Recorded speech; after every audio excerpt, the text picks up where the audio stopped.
السلام عليكم ورحمة الله وبركاته بسم الله الرحمن الرحيم رب اشرح لي صدري ويسر لي أمري واحلل عقدة من لساني يفقه قولي அன்பிற்கினிய மாணவ செல்வங்களே, அல்ஹம்துலில்லாஹ், நேற்றைய பாடத்தில் நாம் சூரத்துன் நாஸ் உடைய பாடத்தை பார்த்தோம். அல்ஹம்துலில்லாஹ், இன்றைய பாடத்தில் சூரத்துல் இஹ்லாஸ் உடைய அந்த சூறாவை நாம் ஓதி பார்க்கலாம்.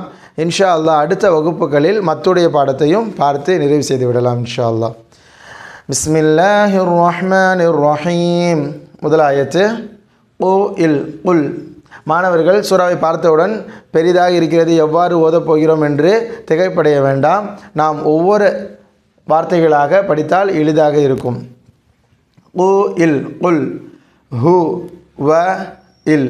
நமக்கு தெரியும், அலிஃப் லாமிற்கு பிறகு சத்து வந்தால் இந்த வாவை இந்த லாமில் சேர்க்க வேண்டும். இது அல்லாஹுடைய லாம், அதாவது வாவ் இந்த லாமில் சேர வேண்டும். வல் லா, இங்கே ஒரு சட்டம் இருக்கிறது.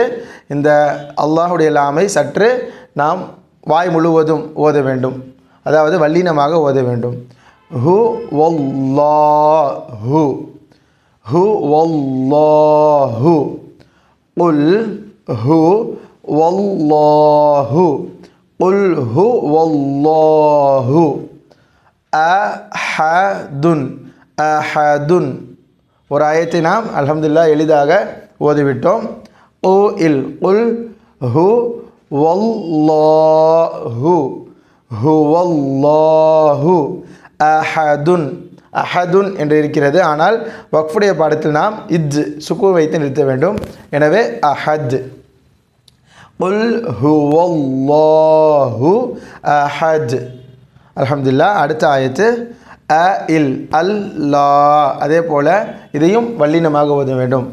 அல்லாஹு. ஆனால் இங்கு சத்து இருப்பதினால் இந்த ஹூவை இந்த சாதோடு சேர்க்க வேண்டும். ஹு இஸ் ஹுஸ்ஸ, ஹுஸ்ஸ. அல்லாஹுஸ்ஸ மது, சமது.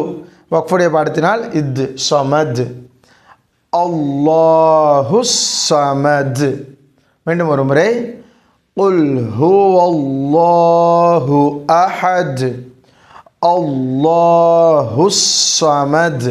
இதில் நான் படித்த இந்த ஷத்துடைய பாடங்களும் இதில் வந்துவிட்டது. நாம் அல்ஹம்துலில்லாஹ் அதையும் இந்த பாடத்தில் சேர்த்து ஓதிக்கொள்ளலாம். எனவே குல் ஹுவல்லாஹு அஹத், அல்லாஹுஸ் சமத். அல்ஹம்துலில்லாஹ். இன்ஷா அல்லாஹ் அடுத்து இருக்கக்கூடிய 2 ஆயத்துக்களை அடுத்த வகுப்பிலே பார்க்கலாம். அஸ்ஸலாமு அலைக்கும் வரஹ்மத்துல்லாஹி வபரகாத்துஹு.